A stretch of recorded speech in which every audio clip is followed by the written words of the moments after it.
हिंदू धर्म में व्यक्ति के जीवन को सही और व्यवस्थित रूप देने के लिए कई सारे नियम, परंपरा और प्रथाएं हैं जो सदियों से चली आ रही हैं।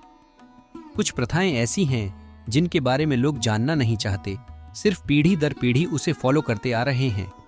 ऐसा कहा जाता है रात में बाल नहीं कटवाना चाहिए, लेकिन क्यों नहीं कटवाना चाहिए, इसके पीछे क्या कारण है? यह सवाल आपके मन में कभी न कभी आता ही होगा। चूंकि ये प्रथाएं प्राचीन समय से चली आ रही हैं, इसलिए इन्हें ना मानने की गलती भी कई सारे लोग नहीं करते। लेकिन नए दौर में कई लोग ऐसे भी हैं जो इन्हें सिर्फ पुरानी सोच बताते हैं। ऐसे में यह कितना सही है और कितना नहीं, आइए जानते हैं।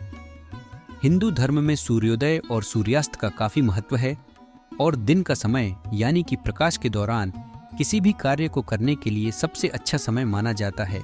किसी प्रकार की कोई क्षति न पहुंचे, इसलिए प्राचीन काल में नाखून काटने, बाल काटने जैसे कार्यों के लिए दिन का समय ही चुना गया, क्योंकि उस समय रात में सुविधाएं कम हुआ करती थीं।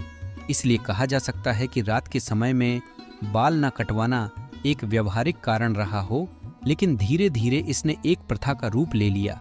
शास्त्रों के अनुसार हमें किसी भी प्रकार के कार्य सूर्यास्त के बाद नहीं करना चाहिए, क्योंकि सूर्य ढलने के बाद संध्या समय में हम ईश्वर की आराधना करते हैं और ऐसा कहा जाता है कि इसी समय लक्ष्मी भी घर में प्रवेश करती हैं। ऐसे में सूर्य ढलने के बाद यदि आप बाल कटवाने जैसे कार्य करते हैं तो यह उनका अनादर हो सकता है, इसलिए इस समय में बाल कटवाना उचित नहीं माना गया है।